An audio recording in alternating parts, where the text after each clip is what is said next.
The Metaverse, Mark Zuckerberg's grand vision for a new mixed reality internet, will certainly go down in history as one of the most spectacular financial and technological failures of the 21st century. Despite investing over $73 billion into this project, Meta recently announced that Horizon Worlds, the central pillar of its VR strategy, will transition to a mobile-first experience, a far cry from what was originally pitched in the now famous announcement video. And it's actually that video that I want to focus on, because the announcement video is all that most people ever really saw of the metaverse.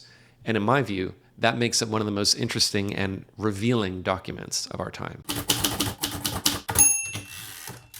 So I don't use the word insane lightly, but the 2021 Facebook Connect Metaverse announcement video is insane. And to be clear, I really mean this word in the literal sense of being out of touch with the real world. An irony that will come up throughout this analysis, given that the entire pitch of the metaverse is that all of humanity will enter a fundamentally new reality, one that, by the way, will be owned by Mark Zuckerberg. Because remember, he personally has majority voting power at Meta, making him uniquely powerful in the company. And that means Mark gets what Mark wants, for better or worse. So unlike other big tech product announcement videos that might be in a similar category, the Metaverse announcement video is more of a window into the mind of Zuckerberg himself rather than of the company he leads. So what do we see when we peer into the dream world of Mark Zuckerberg's imagination? Well, that's where the production of this video comes into play, because ultimately this whole presentation is a product of his vision. Hundreds of people collaborated on this sleek bit of corporate filmmaking in an effort to faithfully represent Mark's particular vision for the future. And that means we can deconstruct and critically analyze this film as we would any other piece of media. So right off the top, the camera pans down and we see Mark turn his smile on. This will be the first of many uncomfortable on-camera interactions that really set the tone of this entire piece. So at some point, the producers decided that they wanted long takes. In other words, the video rarely cuts when Mark is speaking. Now the logic here is probably that they wanted it to feel more like an actual keynote presentation, but this was a fatal mistake, because long takes don't really leave much margin for error on set. Movements need to be choreographed and rehearsed.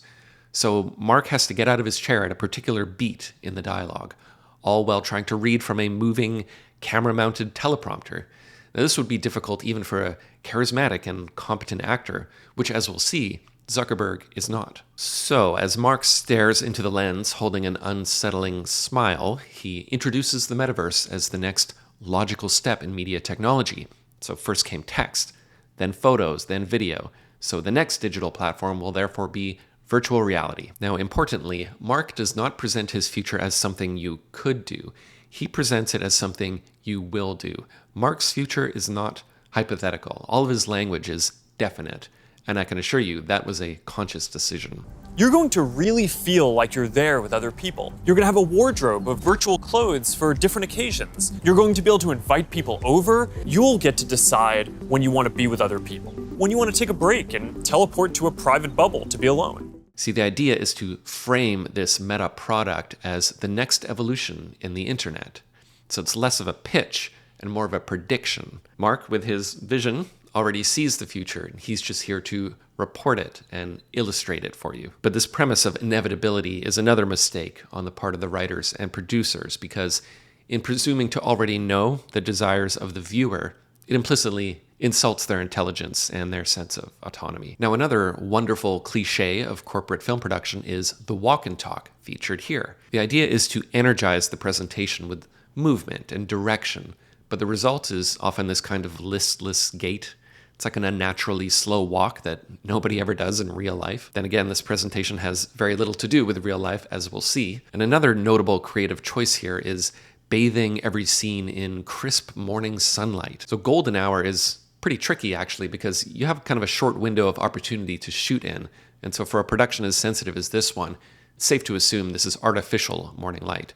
It's a good reminder, by the way, that everything you see in this video went through a rigorous process of conceptualization, design, and most importantly, approval. If you've ever worked on corporate film production, as I have more times than I'd like to admit, then you know that the chain of approvals required for a project like this is absolutely brutal, like probably worse than a Hollywood movie. You can bet that every single detail in this video was meticulously debated by a committee of overpaid bureaucrats.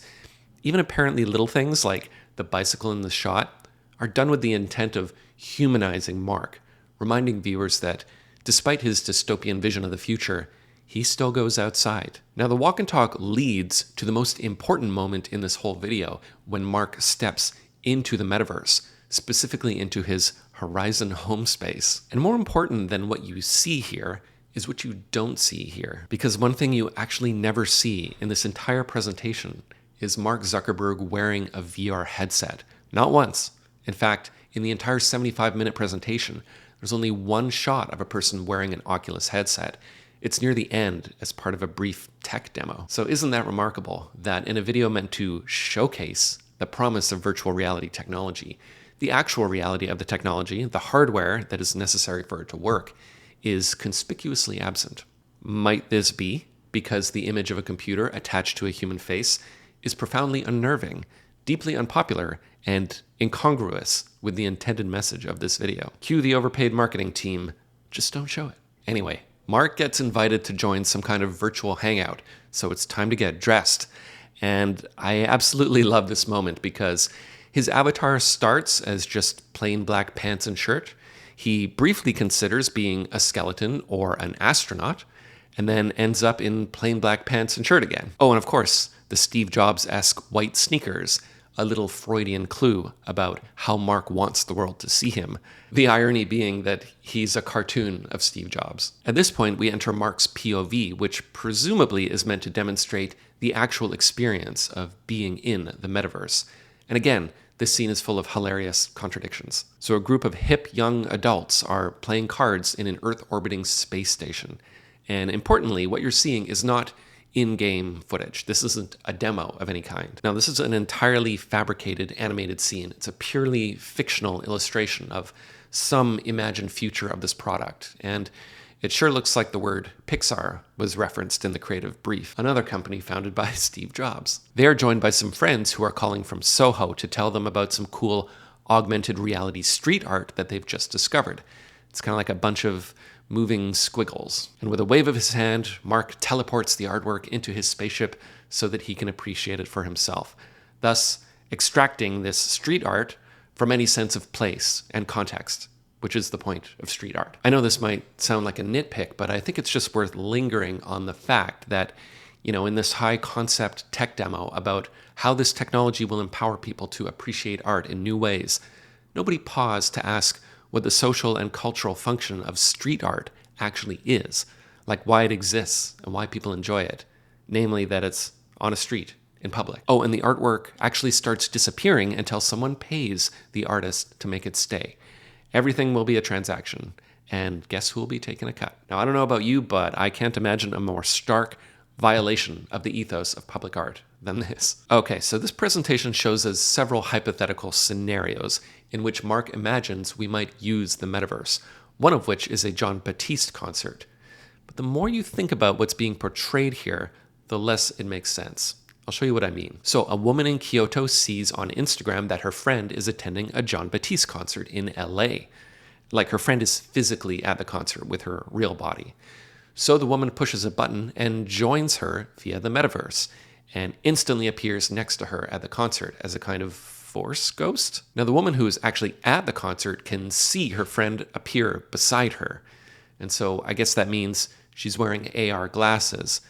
But hold on, let's just stop and ask ourselves, what technology would actually be required in order for this scene to work? Well, the woman appears as a fully embodied photorealistic three-dimensional avatar, wearing the same clothing that she's wearing in Kyoto.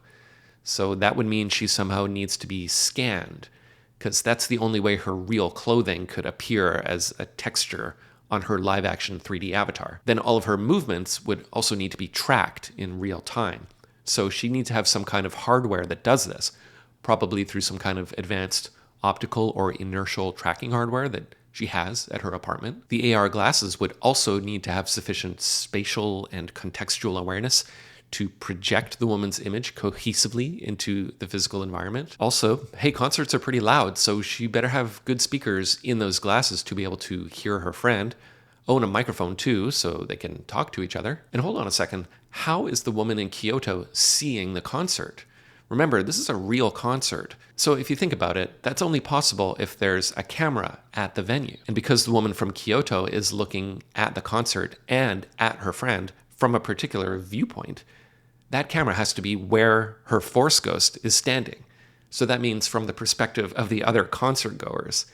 This woman at the concert is actually just talking to a camera that is positioned beside her. So does that mean there's just thousands of capture cameras positioned in the auditorium so that people in the metaverse can teleport to wherever their friends are?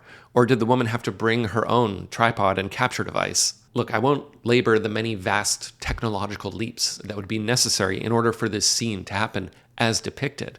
But obviously this scene is portraying a future that is light years beyond our current capabilities. So then that raises the question, why is this part of Meta's marketing pitch at all? It has nothing to do with the reality of the product. You could ask the same question about this scene in which a man in the real world plays chess with his friend, also a Force Ghost. And again, I ask, what kind of technology is capturing and tracking in real time his friend's full-body photorealistic image? And how is his friend seeing the chessboard from that point of view? Again, there must be some kind of camera or capture device placed where his Force Ghost eyes are. But the video conveniently doesn't show us that camera. You see this kind of thing throughout the video, including this whole section about remote work. Like, why is this cartoon woman waving at a camera? And if she's a cartoon, why is she walking somewhere? And the same goes for these people playing virtual ping pong. So both players are wearing AR glasses, but there's no hint of any of the capture or tracking technology that would be needed in order to represent accurate, real-time movement in 3D space. And sure, maybe you're going to tell me, well, the tech is there, we're just not seeing it in this video. But that's my point. This video is not concerned at all with actually demonstrating how this augmented or virtual reality technology might work, even in the future, let alone in its current state of development. It's not a product launch or even a demo. It's just a cartoon about the world Mark Zuckerberg is telling you that you will one day live in. Now, as you can tell, the big problem with the design and execution of this video is that the producers failed to recognize the importance of point of view in telling this story. Now, perspective is already very important in any film, but it's doubly important in a film for which one's point of view in reality is also the subject. But this failure is present even in some of the more mundane parts of the film, like the interviews that Mark does with various Meta staff members. Now, as it's plain to see, these are not real interviews. They're fully scripted and staged. Again, a classic mistake in corporate filmmaking. You can even tell that they're not looking at each other. They're clearly reading from a teleprompter. Yikes. Of course, the entire premise of an interview is that two people are speaking candidly. So watching an obviously fake interview can be deeply unsettling as the speakers try to act out natural conversation and inevitably fail. And that game basically got me and my friends through the first few months of the pandemic. That's awesome. If you enjoyed This is why so many people in this video, including Mark, seem to not know what to do with their hands while speaking. It's because they've been told to act naturally in a social situation that does not normally exist. At one point, Mark says point blank to this woman's face, I'm excited to announce that the Rockstar Games classic Grand Theft Auto San Andreas is in development for Quest 2. Now just imagine how you would feel if someone said to you in a conversation, I'm excited to announce. So the script doesn't even bother to distinguish keynote speech copy from conversational dialogue. In fact, this is such a glaring error in script writing that I actually think it's unlikely that any professional writer made this mistake. It's more likely this was a last-minute edit from someone on the marketing or executive team that nobody on the creative team had any authority to override. Sorry, just reliving some trauma here. It's actually a classic example of where corporate filmmaking goes wrong because the effect isn't just minor. The whole video suffers from this because it's addressing its audience as though they're kindergarten students. Now, just to prove that I'm not blindly pessimistic about this kind of technology, I'll acknowledge the few parts of this video that are actually well done. So there's a short scene in which a mother and daughter use augmented reality to see a virtual map of the solar system. Nice. That makes sense. And it's one of the few scenes that doesn't require you to completely suspend all of your faculties of critical thought. Oh, and there's also an immersive nature documentary narrated by David Attenborough. I'd check that out. Actually, that reminds me, I've been thinking I should make a video about him, so hit me up on Patreon if you agree. But unfortunately, the actual promise of immersive technology is completely drowned out by what has turned out to be one of the most profoundly tone-deaf pieces of corporate propaganda ever produced. So looking back on this video after 5 years, with the COVID pandemic now well in the rearview mirror, and the metaverse all but abandoned, what conclusions should we draw? Well, I think this selfie taken by Mark Zuckerberg in Horizon Worlds 1 year after the announcement will certainly be the most enduring image of the metaverse. And that's because it puts into stark focus the enormous disparity between what this product is and how this product was portrayed in this video. That disparity in any other marketing campaign would likely have been checked by a process of critical collaboration. But as we've seen, when a large creative project is led by a single unquestionable visionary, the creative process is often fatally corrupted. Look, I just love the presentation so far. It's such visionary stuff. So what we're really seeing when we watch a cringy piece of corporate slop like this one is not a lack of creative talent. It's the sycophancy that results from systems of unchecked power. By many accounts, most of the people who worked on the metaverse didn't really believe in the product, and the same is probably true for the people who made this video. I'm sure many of them were just doing what they were told. Holographic Force Ghost at the park? Sure. Pixar Zuckerberg in a VR foiling sesh? Whatever. And the reasons this matters for you and me is that, well, $73 billion worth of talent and capital that could have been spent on more worthy projects went down the drain. So one lesson is that the billionaires leading our most powerful companies are profoundly out of touch with the real world. A second lesson is that no amount of money will turn a bad idea into a good idea. And a third lesson is that if you're producing a film whose purpose is to win the hearts and minds of millions of people, you better pay due respect to the craft of filmmaking. Because without the basic sensibilities of a real storyteller at the helm of this project, the failure of the metaverse was already virtually guaranteed. So thanks for watching. Check out my Patreon if you'd like to support this channel, and I'll see you on the next one.